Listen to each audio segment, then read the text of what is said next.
Happy Monday, everybody. Welcome back. Another Monday means another week of full out chats. I am your host, Steve Solberg. We have a awesome Monday lined up for you today.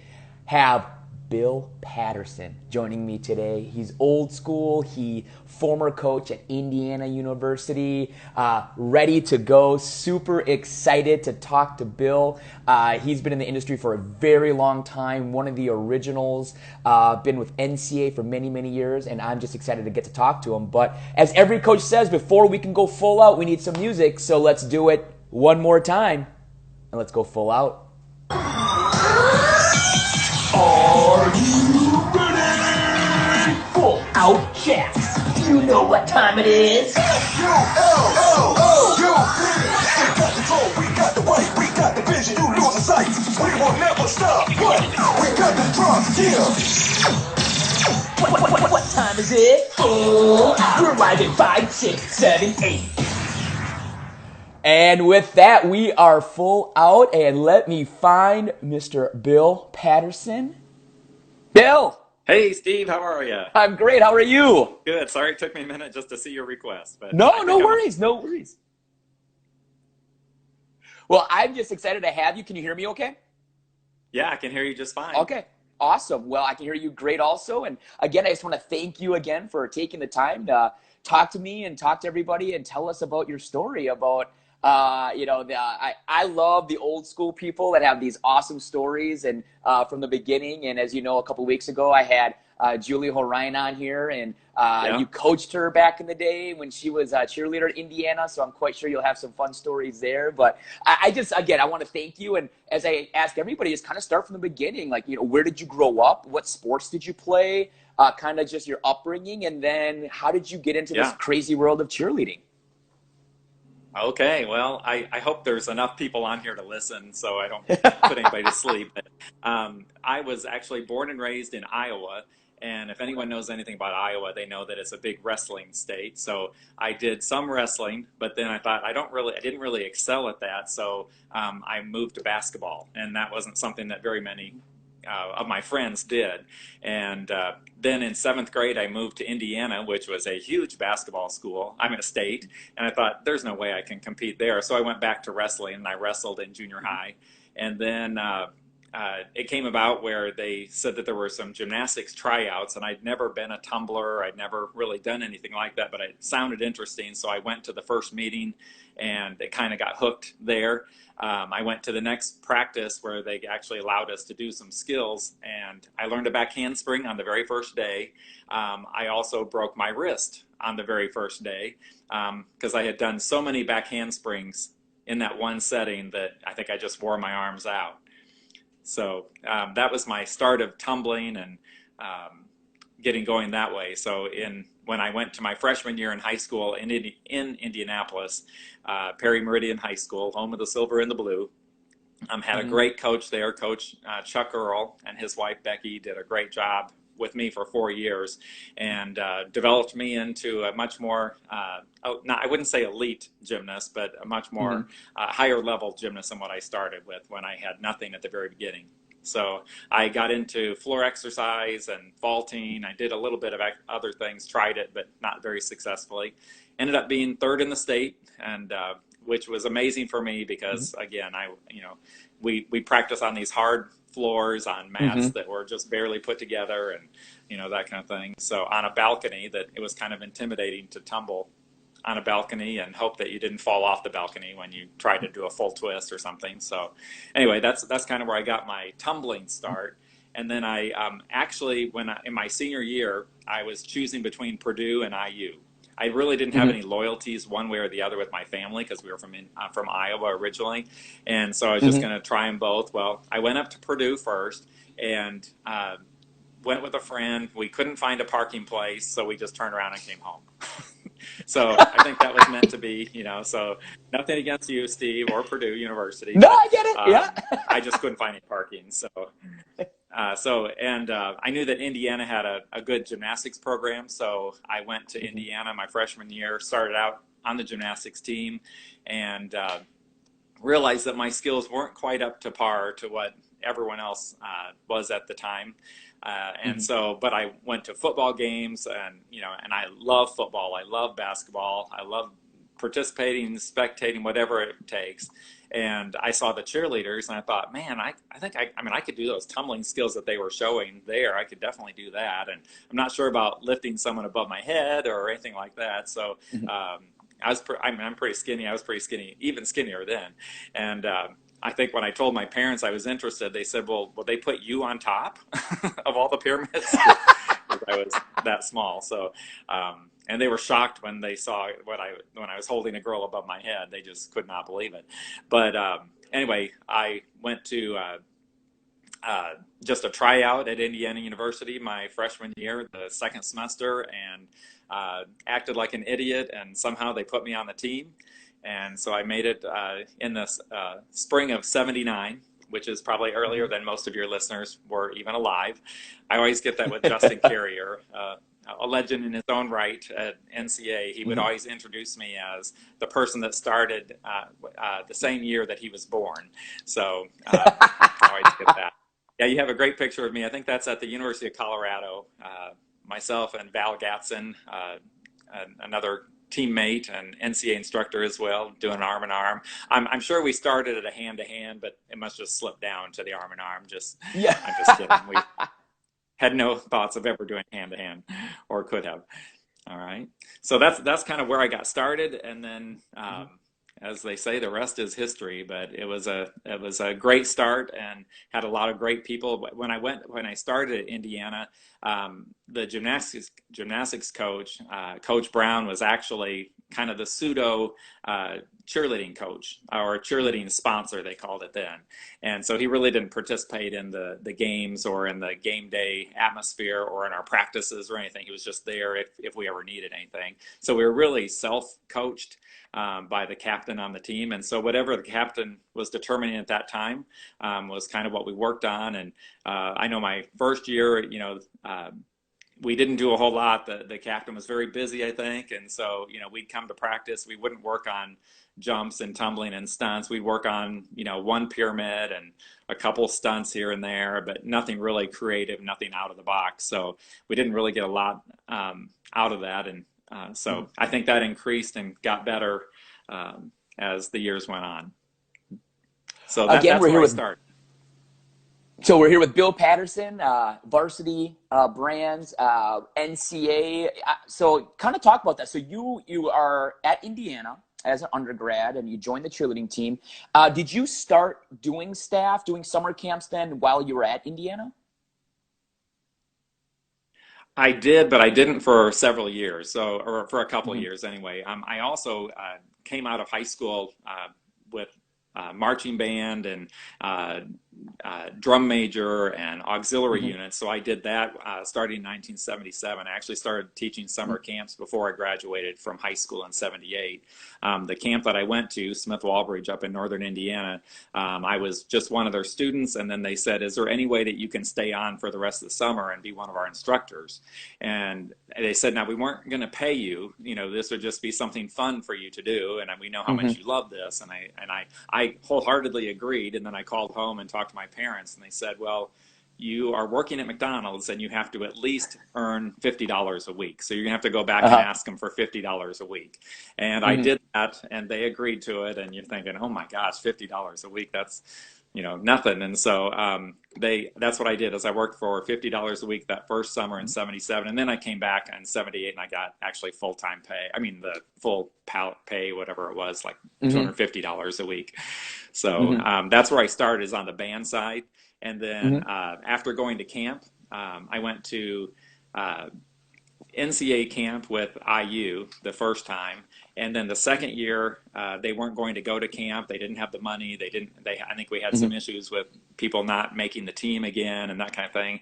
But my Hmm. friend, who I also knew from Smith Walbridge and band, Ruth Ann Medworth, was the cheerleading sponsor or coach at Indiana State University, and she asked me if I'd be interested in going to camp with them that summer. And they always Hmm. went to NCA for 1 week and then to UCA for 1 week. So I did that, Okay. and I happened to get an application for both of them. I got an application to work NCA and then an application to work UCA. And I went with NCA because that's where all my cheerleading squad was with. That's where my cheerleading partner, my captain, and other people on the team. NCA was, or UCA was still pretty new at that time. Not horribly new. I mean, it was just newer than NCA. And so I went with my friends and decided to go the NCA route. And that's what I did. So yeah, that's So, me main basing that amazing skill there. That's awesome. I always love the which they're back in style now. The short shorts were definitely in. I mean, my goodness, those shorts Oh are yeah. short, Bill. Yes. Yeah. Yeah. We had to be pretty careful. Again, I'm here with Bill Patterson. So you are undergrad at Indiana, and you join NCA Correct. staff. Now, at the time, though, I mean, like I said, I mean, I've had a couple other people on this show in terms of it's been a while now that UC and NCA are under the Varsity brand, but I mean, for years, UC and NCA were huge rivals, and definitely were trying Oh, to get the sure. best staff, and it was quite the rivalry. So talk about, so you're at Indiana, which is it still a UCA? Are you guys a UCA school at that time? At Indiana, we were NCA Okay. for while I was there, and then hmm once I left, then they started working on contracts and that kind of thing, and then it worked out that they went to UCA from that point Okay. on. hmm And Indiana State was more of an NCA school. They competed NCA, but they also went to UCA just so they could get additional material and learn from two different awesome organizations. And it was hmm kind of funny at the very beginning. I can remember just when girls would come in to try out for the IU Pom squad, and we'd have hmm 150, 200 girls come in to try out, and I could look at their shoes, and if they were wearing Converse, I knew that they went to a UCA camp, and if they were wearing Asics, I know they went to an NCA camp. And so hmm it was just kind of funny. It was kind of a joke then, and I can remember thinking it, in the early 80s, thinking, okay, that's just a fly-by-night company. They're not really going to go anywhere. And but I admired them just because the people that I had from their organization were very talented and just were very determined. And that, hmm and I said, you're going to have to be determined because NCA owns the market, and they did at the time. But hmm it gradually went where it was very competitive.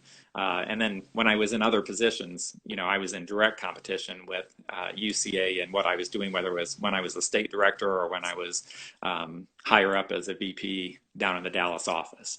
But hmm the cool thing, though, about all that is that I made great friends on both sides of the aisle. So, I would be roommates with Jim Lord at a conference in hmm Wisconsin, and I would be traveling all around with Scott Elliott, another famous UCA instructor, because I'd kind of be representing the NCA brand, and they would be out doing the other things as well. But we just had a great time. hmm So at that level, just nothing but awesome friends. So we really enjoyed hmm each other's company and still do to this day. So you are so did you end up, what year did you end up graduating from Indiana then? Yeah, I graduated in '83. I spent Okay. another year there without cheering, and so I was hmm just helping and coaching the team there from '82, '83, and because I had to do my student teaching, that's where I realized that I really liked working with adults because those darn kids kept coming back day after day. I'm just kidding. I love kids too, but student teaching really made me realize that that's probably not what I wanted to do the rest of my life. And so that's when I determined at that point in time in '83 that I wanted to go on and get a master's degree. hmm I had tried, I was thinking about, what else can I do? And I thought, well, maybe getting my master's right now, because I don't think that if I, um, tried to get my master's later on, that I'd really have that desire and that interest to come back to school. So I decided to go hmm on, and it just worked out that Ruth Ann had said, hey, why don't you come over here? You can cheer at Indiana State. You can get your hmm master's in exercise science, and we've got a great department there. So that's what I did. That's the route I took. So in '83, I went there for a 2-year program and in exercise science. And I always joke around when I'm speaking to people and say, I'm an exercise physiologist, as you can probably see by my amazing physique. But it's a lot funnier when see everything, but you're only going to see from here to here right now. Um, but so that's what I did in 83, 84. I cheered on the ISU cheer team. And the interesting thing there was just kind of the opposites of what I had at Indiana, where we had a great game day experience at Indiana, both football and basketball. At Indiana State, even though they'd had especially for football, they really built up the tailgating, which was awesome. We had so many people out tailgating, and we could do things out there as a cheer team, but then very few of them came into the stadium. And so Hmm. that was difficult because there wasn't a lot of crowd leading and that kind of thing. But the focus there at Indiana State was also on competition. So we were working on stunts, and at the time they competed with NCA that happened closer to the Christmas time or Christmas break. Hmm. And so that's what we did. So I cheered that first semester. I cheered second semester too, and then my professors at ISU were saying, "Hey, you need to give this up. You need to really focus Hmm. on your academics, and you need more time here in the lab and doing this kind of thing." So that's what I did. And it's interesting. One of my favorite professors was my most difficult, my hardest professor ever was Dr. Finch, and Hmm. the cool thing there is that his daughter got into gymnastics, then got into cheerleading. She was hired by NCA. She cheered at Indiana State. So he kind of knew all of these things were coming down the pipeline as well when he was asking me to let it go. But it was a good move for me, and I actually got to spend more time on my degree and finish it their way. But I had a great time at Indiana State. And it was just, like I said, nice. It was two different worlds. One was game day oriented, and one was Hmm. competition oriented. Again, here with Bill Patterson, we're talking about he's at Indiana State University getting your master's degree. So while you're at IU, and then obviously you're getting your master's from Indiana State, are you thinking at all like, I could maybe make this cheerleading thing a full-time job? Like, this is what I could be doing for the rest of my life? Or are you still, I'm going to get my master's, I'm going to get a real job in the real world, and that's probably what's going to happen Yeah. for you? Yeah, that's a great question. At that time, when I was at Indiana State in 1985, when I was graduating, I had no uh, desire or even thoughts that there would be a position for me in cheerleading. And Hmm. so I sent out hundreds of resumes all over the country to be the next greatest exercise physiologist in the corporate world, which is kind of just Hmm. sparking up there.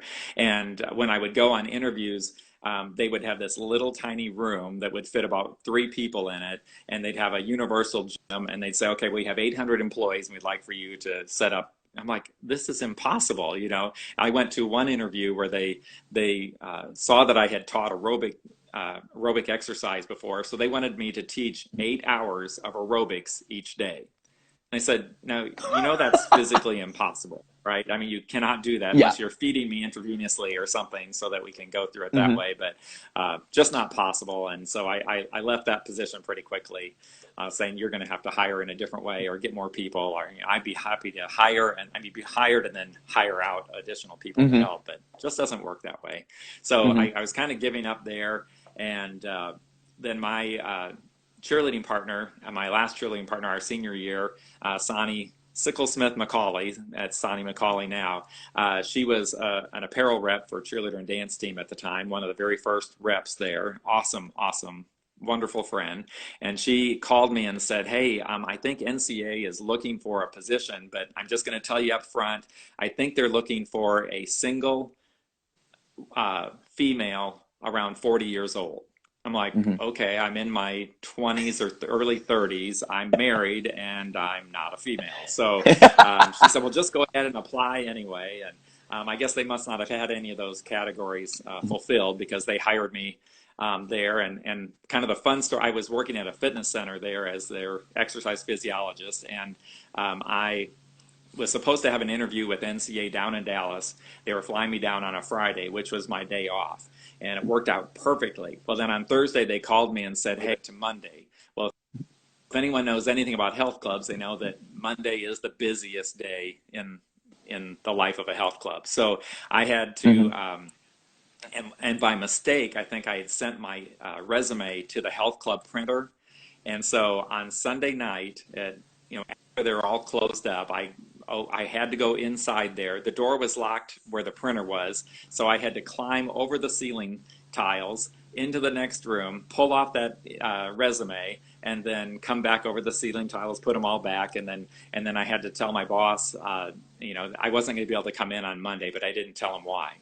And because I just knew that this was not even allowed. And so I flew to Dallas, had the interview, had it with Carol and Lance Wagers, two of my mentors in the industry overall. And I believe Herky was there, or not Herky. Herky was just, he had already sold the company, but he was still a part of that. And but anyway, I went through that interview on Monday, and when I got back and into the office on Tuesday morning, my boss called me in as soon as I got there, and he said, "Were you on an interview?" And I said, "I was." And he goes, "Well, if you're looking, that means you're no longer wanting to be here." And I said, No, I wasn't looking at all. This kind of fell into my lap. I had no desire to leave. I really enjoyed my position where I was on the east side of Indianapolis, and had already been there a couple of years. And then he said, "Well, if you're looking, you're gone. And I would like to have you clear out your desk and have everything out by 5 o'clock this evening." Wow. And I didn't even know if I had the job yet. So I'm calling Dallas saying, "Hey, I need your help. We need to talk salary. We need to finish this up because I don't have a job as of 5 o'clock today." And so you, like they you said, worked you're married, right? You're married, and you're starting. we're married, and we have our first child on the way. So this was October of 91. And my daughter was born in March of 92. So we had a lot of things going on. We had just moved into a new house and all this kind of stuff. So we didn't really want to be unemployed. And I wasn't sure if there were other people that were applying or whatever. So they actually did hire me either that night or the next morning. I think they had to wait till the next day. And I learned a lot from the fitness center and my boss there, and just how, the way he handled it was actually very good, because it was a cut and dry situation. We didn't have to linger on, and, he didn't want me to, I think I learned a lot of that when we've done things with any of the organizations that I've worked with since then as well. So, you just can't let people hang on for weeks and weeks, and, it's best to let them go and move on and go that route. So that's kind of what I did, and that's kind of where I started. I know Julie, when she mentioned me I listened to her podcast, and she thought that I had left as soon as I finished coaching. So I haven't gotten to that yet. But when I left Indiana State, I forgot to tell you, I went to, I started coaching at Indiana University. Chuck Crabb had called me and said, "Hey, is there any way that you'd be interested in doing something like this?" And that was an awesome 2 years. I mean, I loved every single bit of it. That's my last year's team. Julie Horrine's there in the second row of the girls, and just had great kids. And we had 3 teams that went on there. We had our cream and our crimson, both co-ed squads, and then we had an 18-member pom squad that I just made into an all-girl team at the time. So they weren't dancers or anything like that. They were just basically cheerleaders, and that ruffled a few feathers that we'll talk about in just a second. But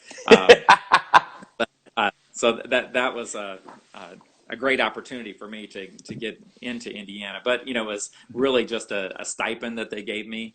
And then in 87 and 88, that season, I think they were going to reduce the travel, so I couldn't go to away games and that kind of thing. Well, that just didn't make sense, to be the coach of a team and not be able to travel with them.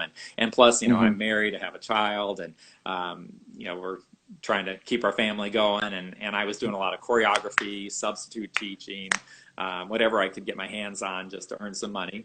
And then it finally came down to where we decided we probably needed to look for a full-time job. And that's when I went back into the fitness industry and worked at one gym on the west side of town called Zykes Fitness Center, and worked there for a year. But I was a salesperson, and I really didn't want to be selling fitness memberships. And so when the Live Right Fitness Center position opened up on the east side, that's where I went to work up on 63rd Street. So I worked there until I started with NCA. Again, we're here with Bill Patterson, Vice President at Varsity Brands, been with NCA for years. And so before we go into basically your transition from Indianapolis to Dallas, you're about to move to Dallas.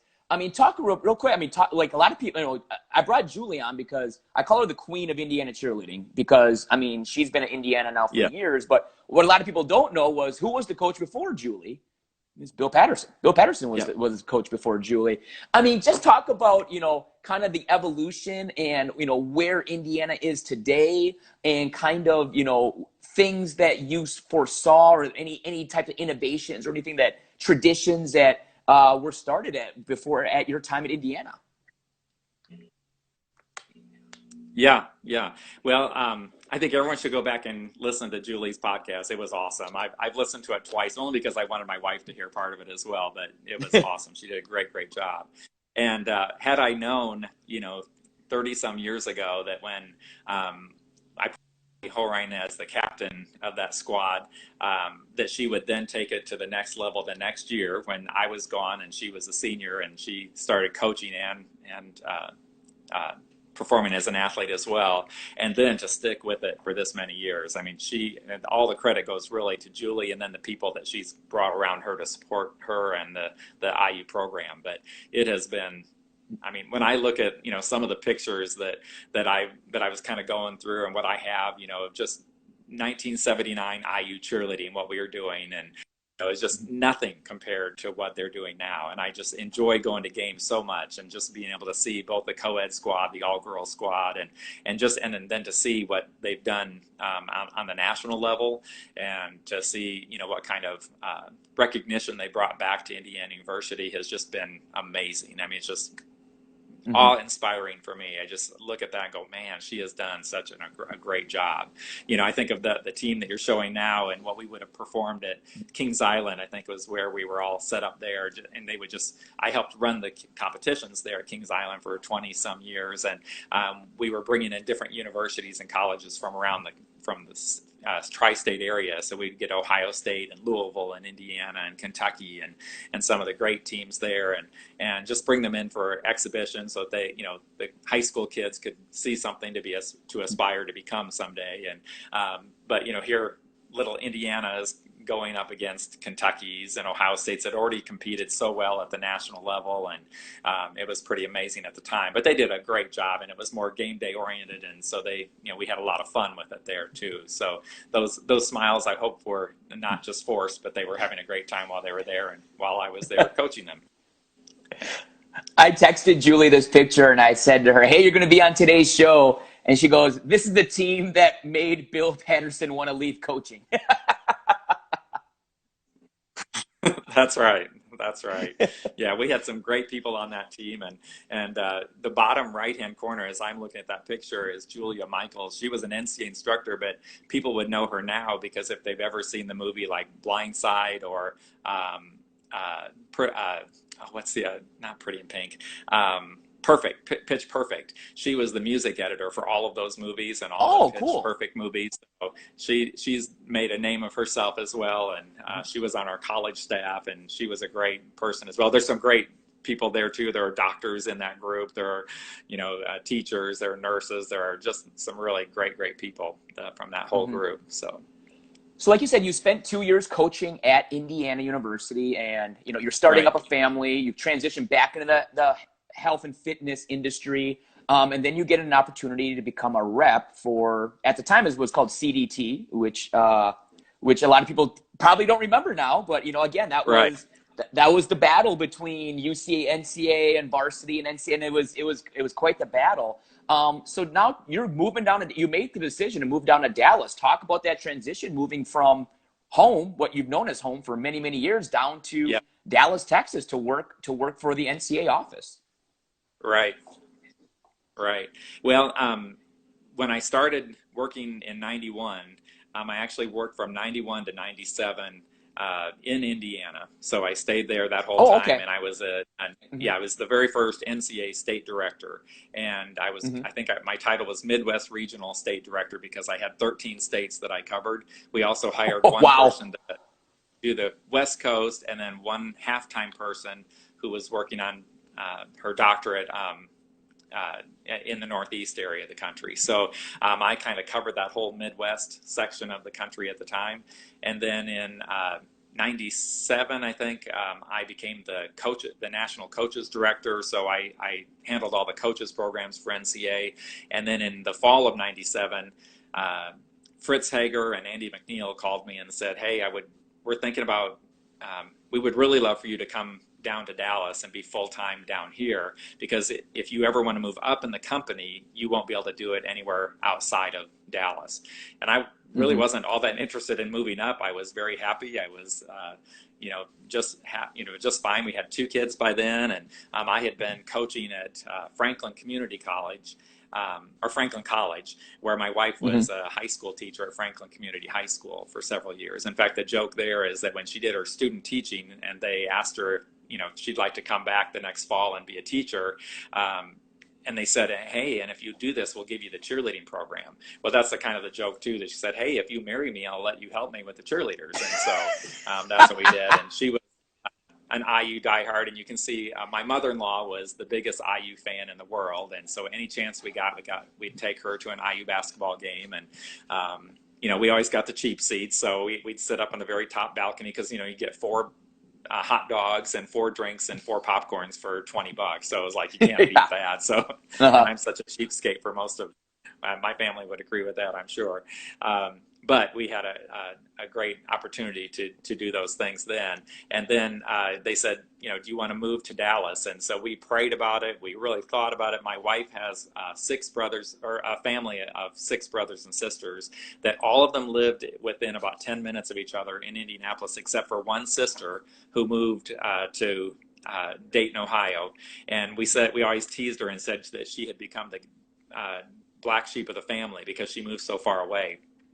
And I said, "Don't worry, we've just bumped you up to gray, because if we make this decision to move 14 hours south, that we're definitely becoming the black sheep of the family." So, it was a very difficult decision, but it was really one that we're thankful for, that, God just made a way for us to come down here, and it was just an awesome decision. And once we did it, I talked my wife into it, saying, we're just going to do it. Let's try it for 2 years. And if we don't like it, we'll come back. And so 2 years and we worked, and then 2 years later, and then by that time my kids were grown and growing, and we wanted to come back to visit, but they wanted their friends in Dallas as well. So that's kind of how that started, and we made the decision then in late 97. We made the decision, and about a month later we found out that we were pregnant with our 3rd child. And my wife always teases and says that if she had found out that we were pregnant before making the decision, we would have stayed in stayed in Indianapolis. So it all worked out that way. So we moved to Dallas, went house hunting in December, and then moved in January, and then have been there now. It'll be about 22 years. And we know that because our youngest daughter is just graduating from college, and she'll be 22 this summer. And we always tell her that she wasn't born, she was born a Texan, but she was conceived a Hoosier. So I don't know if she still knows that. I think she does. I just did. Again, we're here with Bill Patterson, NCA Varsity Brands. And so you are at the NCA main office, and late 90s, and then, if I'm not mistaken, it was like around 04, 05 is when the merger happened, when everything went under Varsity. Kind of talk about that transition, because obviously it was at the time probably the biggest piece of, obviously, spirit cheerleading news in forever. And obviously the 2 biggest companies merging. Kind of talk about that transition and what happened there in regards to being in the Dallas office. Sure. Well, right before that, in 2000, I was asked by the president at the time, Jerry Dilatuso, if I'd be interested in taking on the role of national sales manager for cheerleader and dance team. So to switch my role from NCA and then go to the apparel side. And the funny thing is I accepted the position, and the only reason that they were having someone come in is that the person that held that position before was just not in Dallas, and they really wanted someone in the Dallas area so we could be there near the plants and at all meetings and that kind of thing too. So I'm not sure what he saw in me, but I took on that responsibility. So, but along with taking on that, I was still speaking at state association meetings across the country. I was still judging. I was still doing a lot of the things on the camp and competition side, but I had just now, my main role was to work with 14 managers on the cheerleader and dance team side. We had 2 regional VPs and then 12 managers, I believe. And so then my role changed completely during those 4 years from talking about camps and motions and motion technique and stunting into polyester and flyaway skirts and and making sure we get orders on time and I would get a call for every Friday from a friend that worked in the plant, and he had a very long, slow drawl. But Bill, we need to talk about what you're trying to do. I'm like, oh, okay, I'm trying to get out on Friday night, to go to a football game, and he had to wait for that call, but. I tried to do some crazy things. So, because, we were still in direct competition with Varsity and UCA at the time. So I thought I'm going to go just headstrong into the state of Tennessee. And, the colors of Tennessee with that Tennessee orange. And so I sent a swatch of the cheerleader and dance team orange to every single school in Tennessee. So they could say, hey, look, this is what cheerleader and dance team has. You don't have to go to Varsity. You have options. And so I did this and just trying to be competitive. And but the funny thing with the merger, I had been involved in secret meetings I guess I was in Nashville, Tennessee, and Jerry Dilatuso was there with me, and we were speaking to a group of several coaches. I can't remember how many. About 8:30 in the morning, before we were supposed to go downstairs at 9, he called me and said, hey, come up to my room and I want you to talk to somebody. I said, okay, well, that's kind of weird, going to some man's room. And so I went into the room, and then he had someone on speaker, and the speaker was a voice I recognized because I had met him several times at camp and knew of him because we competed very headstrong on contracts around the country at different universities, and it just happened to be Jeff Webb. And he just called and said, Bill, I just want to let you know that we're looking at going into a merger coming up very quickly, and we wanted you to be one of the first ones to know because we want you involved on the cheerleader and dance team side, on the camp side, and we just thought, so I was kind of shocked, but I've always had a lot of respect for Jeff Webb, although I've been very competitive with him all this time, and actually my respect for him has grown and grown and grown just practically every day, because now that I've gotten to know him and be around him and just know what a visionary he is, and even some of the decisions he's made, I'm going, what is he? Oh, okay, that makes sense. So I think back at ESPN. I thought when they approached us and talked to us about ESPN, I thought that's the dumbest thing. No one's going to have access to watch sports all day, Stupid decision. No, but seriously, at the time, a 24-hour sports network. Now, who wants to watch sports all day? Nobody. Yeah, exactly. Right. Yeah. And now I have a son that is majored in ESPN. So, and thank goodness he did. He's helped me out a lot. But so that's when the decision, when I heard about the merger, and then from that point on, from January until when the final decision was made or when we rolled it out, then we had meetings at airports and where we'd just come in undercover and wouldn't tell anybody why we were meeting, and meet right there at the airport, make some decisions, then go back. Then we'd go to the Memphis airport, and that's where it started. And then when we actually had to make all the decisions and let people know, that's a memory that I will never forget, because we had to plan calls, and we didn't have a great system like with the phone systems that are available now. So we told people to call in a certain time around the region, and so we called each region of the country, and I was just in charge of telling all the cheerleader dance team sales reps at the time, and had to tell the managers, and they were just shocked. They just could not believe that anything like this was happening, and they were, I think, mostly shocked because they weren't sure about their jobs. But we convinced most people. I think 99% of the people we kept on, and we just increased or expanded the territories, and even to this day we have several of the cheerleader and dance team managers that were managers for me are still managers on the varsity side and doing an awesome job as well, along with all the other managers too. But I was very proud and very happy to see that we could mesh together. And then what we had to do, Brian Carroll, that's still the head wig on the varsity side, and John Newby, that at the time was the national sales manager just opposite of me. He and I both had a meeting one time, and he said, "Bill, you at least have something to go back to." So, because we knew going forward we would not need two national sales managers on the apparel side. So luckily NCA welcomed me back, and I went that direction, and John took over there along with Marcy Neumeister and some others that did an awesome job and are still doing an awesome job in different roles. But so then we went around, traveled around the country, and met with all the different apparel reps and brought them together for the first time together as a friendly force, as opposed to, usually they would go and, especially at that ground level, boy, they were pretty competitive. And so that was something that we had to work on and make sure that it was smooth. And we did, I think, eight visits in 14 days. And just did the same spiel at every single one of them, and told them it was going to be all right, and that they were all going to be selling varsity and a little bit of cheerleader and dance team on the side, and that kind of thing. And then eventually, just a couple years later, then that catalog went away, and we went full out varsity. So I remember it was my senior year of college, and what a lot of people don't know about me is I actually staffed COA at the time. I was a COA staffer, and it was varsity. It was UCA, NCA battling it, and at the time, actually COA was number 3 in terms of like staff size and things like that. And I remember getting a phone call from my friend who's a director of staffing saying, "Have you heard UCA and NCA are merging?" And I remember being like, "Bull crap, no way that's happening."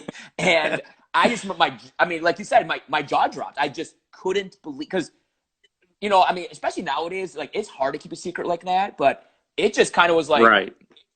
Here's the bomb, boom, we're now one company. Right. And it was just like, oh my goodness. And so that's an unbelievable story. It's unbelievable to get, because at the time, what is your position at the time? What's your official title at the time when that happened? At the time, I was the national sales manager for cheerleader and dance team. And so those were my roles and responsibilities at the time, as working on the apparel side. But then shortly after the merger, I think we went into the summer, and then maybe that fall is when I went back to the NCA side and then became the vice president of NCA.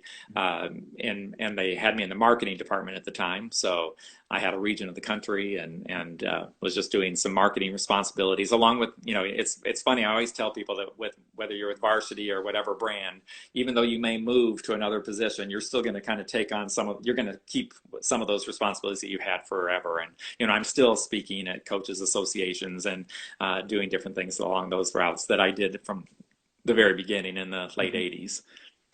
So you are, so the merger happens. UCNC is now under the Varsity, the brand. And now you transition actually into a role with NCA specific, and you're now a vice president. So you start, like a lot of people, from the ground up. You were just, a sales rep, and now you're a VP. Talk about, kind of, I guess, the early years of the merger in regards to UC and NCA. And obviously there were so many rumors going around that it's going to become US1, like there's, but never happened, obviously. Right. And I think Varsity did an unbelievable job of keeping the brand separate, but as one, if that makes sense. And they did a great job of that. Kind of talk about the evolution of NCA now under the Varsity brand. Yeah, I worked for NCA just a few more years after the merger, and it was so appreciated that Jeff Hemling have a character on it. So I was about to say, you're cutting out a little bit. Keep this on my face so you don't see anything in my house. So no. So you were just saying, you respected Jeff and thanked Jeff for, and then you kind of cut out there. Right. Hold on just a second. No problem. This is live, and that's okay. That's why we move on and we deal with things in live streams. Again, we're here with Bill Patterson, VP with Varsity Brands NCA. He's just talking about the UCA and NCA have merged, so now we're in the merger. He's about to talk about kind of that what happened after that. NCA and UCA are now under the Varsity brand, and he's now a VP of marketing under the marketing department at NCA, and just kind of the evolution of NCA under the Varsity brand. Right. So, like I said, we were so appreciative Jeff allowed us to stay in Dallas, and that we had great people. Dawn Calitri was an amazing president of NCA and NDA, and just did a great job there. And then she actually moved and transitioned to Memphis because, they see good people, and they wanted her to kind of oversee all operations. And even though we were separate branded, we still shared a lot of the back end systems. So we have a customer relation management system, Salesforce that we both work at, that all brands work out of. And so that's kind of what we did. And we shared best practices on a lot of things, so we could do collections in the same way. We could do, just registration processes all the same way. Everything we kind of did on the back end that no one would understand and know was any different from brand to brand. But then when it came to the brand type things, then we wanted to make sure that they still had their own identity. And that, so then we were kind of in the family with NCA, NDA, UCA, UDA, and then USA on the West Coast as well. Mm-hmm. So all of those things kind of came together, and I look back at it now and think, man, that was really, they did an awesome job. Everyone involved in making those decisions. So that worked out great for NCA. And then a few years later, then they had said, hey, we'd really like your help on Salesforce because we need someone that is camp oriented. We have some people there that are doing it now, but they don't really have a camp background, so they don't really understand what it's like to set up a camp or to run a camp or to staff a camp and to do all those things. So I kind of transitioned there a little bit, and we named the department overall for camp. It was training and education. And so I started working with Dawn Calitri initially, but then transitioned there again, because then I became kind of multi-branded, because I would, when you're working Salesforce, it doesn't matter what brand you're working with, and we're trying to, get systems in the back end that are very similar. And then Carrie Arrington, who I report to now, is the most awesome person in the world. She is so great and at what she does, but then also in how she relates to me and how she relates to everyone else, and has a great family and all that kind of thing too. So shout out to her. But so I've been working along those lines for the last several years, and have enjoyed every single minute of it, because it's something new and different every day. And I still get to go out and do things. I still might go to a championship here or there. And sometimes I get to announce at UCA or NCA or NDA, that kind of thing. So I still enjoy those things. But I also do a lot of working with coaches and the coaches training programs, and then, or that I've done in the year past, but now I do more of the coaches training outside in the at their state association meetings still, just a little bit, not a whole lot, not as much as I used to do. But then we still, Carrie, myself, Carrie Chard, Nikki Jones, have helped train the apparel reps too on the camp end of the business. So we've done that for many years, and had some great stories about those things too. Like when they would have the meeting traditionally in Memphis for the new hire reps, and they used to do it at the UCA office or at a hotel in Collierville nearby. And I can remember one time in particular where the weather wasn't good in Memphis, but they still allowed planes to land. So I said, it can't be that bad if I'm still able to get in. Well, I was the only one that was able to get out and go to the meeting. And so I had to represent all brands, because they couldn't travel from their home to the hotel. So I got to represent all brands at the time. Oh, there's the old famous herky jump. But I would like to point out that was only a few years ago. So I was pretty old when I did it. And in your mind, you think you can still do things until you do it, and then, oh my goodness, it's not quite the same. But that was actually kind of a sad day too. That was the day that Lawrence R. Herkimer passed away, and they had put out an all call around the country for everybody to do a herky jump. I remember that. So we had people in countries all over the world sending in pictures of herky jumps and things like that. And what an awesome man he was. And I'm thankful for what he started in 1948. I'm also thankful for, I know that in two different times in my life where he made sure that I had position, and where he wasn't even involved at one point, and he came back and said, hey, don't lose Bill Patterson, we still need him. This was when I was out in the field in Indiana, and he encouraged them to keep me on the role. So I was very, very thankful to him.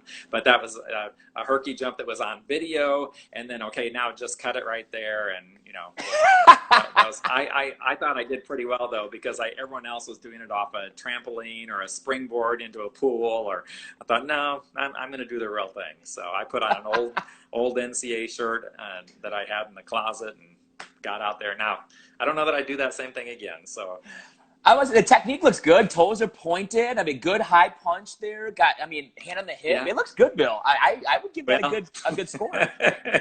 I had one where my daughter took it from below, so it looked like I was really up in the air too. So you can see the fence line in the back. That's how I used to judge jumps too. Is it's a line on the fence. I go, yeah, you're only coming up like to the second block on that cinder block wall.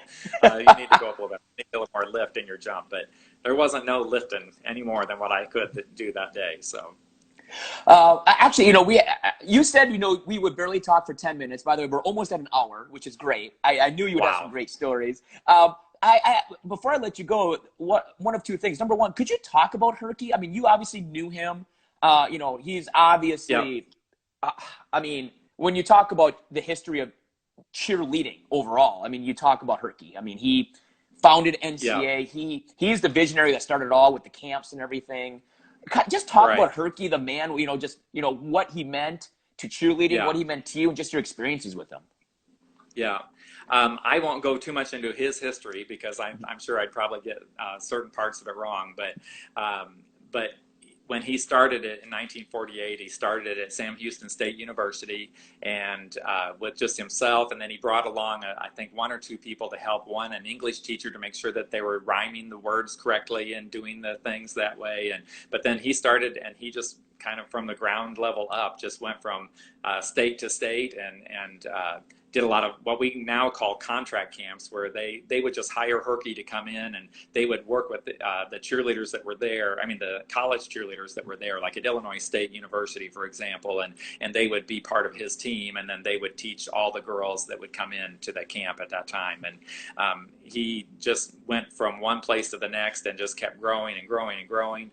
He started on the apparel side. He started the knick-knack type stuff, with ribbons and buttons and, just other things that way back in the 40s and 50s. And, one of the greatest things that we did was a reunion. I think it was around the 50th year. I can't remember if it was exactly the 50th year, but I think it was. And but we brought in old instructors that started with Herky from the 50s, 60s, 70s, 80s, and everything. We had decades going around the room. We had, and it was one of those things, memories that you never wanted to never wanted to end. It was just such an amazing experience. And, he just gave every single person that desire to love other people, to be kind, to hold values that were important, not only in cheerleading, but in your real job, if you had a real job outside of this. And, he just taught us so many of those values and those skills. I think the loyalty bug, I don't know if it was innate in me, but it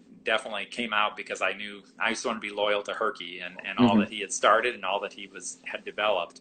And and then, there's a huge, great story with Herky and Jeff Webb. And it was also good, once we merged, to hear those stories and even to talk to Jeff now and just to hear what his experiences were like when he started with NCA, and then what he saw as a new vision and took it in that direction. But it wasn't a negative thing. Like we always had heard that it was this horrible fight, and that they had, it wasn't anything like that at all. So I think the utmost respect for that man and his family too. His family has been amazing throughout this time. If I ever get big enough and I can ever interview Jeff Webb, I would love to hear the stories of him and Herky, because I'm sure they're unbelievable. Because I mean, he was an NCAA staffer before he went off and did the UCA thing, and I know his respect for Herky, I'm sure, is unbelievable, because he without Herky, we don't know what cheerleading is today. I mean, we have no idea. Yeah. I mean, it's unbelievable. If you do get interviews with Jeff, you might want to do like segments, like once a week or something like that. So you can do it a period of several weeks. Oh my gosh. Yeah. I mean, Bill, if you have that insight and you could ever get me Jeff Webb, you let me know. I would love to talk to Jeff. Okay. It would be awesome. But before I always have one last question to ask people. We actually have an audience member that sent in a request. Are you ready, Bill? No, because I'm afraid. I'm a little afraid. Ask Bill to sing the Good Morning song, please. Leslie from Pennsylvania is asking. Okay, well, Leslie, thank you so much, and I'm going to be calling you as soon as this is over. Uh, but there are a couple because at our coaches conference, which is where Leslie may have heard this, or maybe I'm not sure where else. But I would always, start, like, good morning, what a beautiful day. The sunshine just pushes those gray clouds away. Put on a smile and sing, follow that day, and your troubles will seem like bubbles here at good old NCA. So just made it work there. We try to do things just to annoy people, to wake them up. Especially, I would do things like that, or I'd play my trumpet and wake people up, at a Las Vegas conference, because I knew that they probably never went to bed that night, and so I would just play my trumpet. Oh, it was pretty painful. It's painful anyway, but when you're tired and all that, so it was making it difficult. Hey, and Steve, I wanted to say one thing. Yeah. I know Julie had mentioned that with William Tell. Yes. I told Julie that you need a little bit of a correction and I there. still need to do some digging on that. But I went back to my college cheerleading partner, Dasani, and we both decided that before William Tell, they may have played the song. We may have gone around and run around the gym, run around the assembly hall to get people to stand and scream and yell. But it was our senior year that we decided to do the circles with the palms bowing up and down, and to build the stunt in the center. So that was your senior year, right? Okay. Right. So that was done in 81, 82, and then we just kept developing things there. I did some crazy things at Indiana as well. Like when I was coaching Julie and those 18 palms, I'd have them all spell out Indiana out in the center of the floor and do a big I. Well, every time we do the I, then the band who sat in the end zone would yell H, because that's the letter that they saw. And when we did an N, or an N, they'd yell Z. So that kind of thing. So game day at its best. That I love it, and then I know Julie talked about how you guys have like 45 million flags out there now, which is just unbelievable. Oh yeah. Hey, you can YouTube IU Dad running flags, and I was sitting almost on the very top row of an assembly hall, and Julie had contacted me and said, "Hey, do you want to run the flags?" I'm like, "Oh my gosh, I'm scared to death, but I would love to." Love to. And I didn't tell my family I was leaving, and so all of a sudden they're going. I told them, we just videotape the flags every time anyway, but they were videotaping, and all of a sudden you hear my daughter going, Oh my gosh, that's my dad. That's my dad right there in the video. So that was pretty fun. So well, Instagram is telling me we have 2 minutes left before they cut us off in an hour. Okay. So I knew we would talk an hour. My last question that I ask everybody is, what is one piece of advice that you received that sticks with you from the beginning, in terms of being a leader, being a manager, whatever it may be? Kind of what's one piece of advice that you've received that still sticks with you today? Yeah, I think, gosh, there are so many things. I'm going to go back to my coaching days and just give that one, because I realized very, very early, not my first year of coaching, maybe not even my second year of coaching, that it wasn't all about the skills that I was learning, that I was trying to teach my kids, that I was really trying to use cheerleading as a vehicle to make them better people overall. So if we could work on working hard, having that work ethic, showing up on time, being kind to each other, doing all of those things, and then getting great skills, that was just icing on the cake. Mm-hmm. And so that really led them on to be great people in whatever they did after that as well. So, Bill Patterson, I've been looking forward to this talk. Thank you so much. The stories were awesome. I'll probably have to have you back, because I'm quite sure there's a lot more stories we could have gotten into. But I just want to thank you for your time today, Bill, and thank you for the stories, man. I really appreciate it. Well, thank you, Steve, and thank you for hosting this. What a great idea, and I wish you the best of luck. Thank you, Bill. I appreciate it, man. Right. Bill Patterson, Vice President, Varsity Brands, NCA. I knew we'd have some great stories. That was awesome. Thank you, Bill, again. This Wednesday, we have another episode of Coach's Corner at 7:30 p.m. Eastern, 7:30 p.m. Eastern. And we have Jim Lord joining us, talking about the new college rules that were just released by USA Cheer. Wednesday, 7:30 on YouTube. Have a great day, everybody. Stay healthy and stay safe. Have a great one.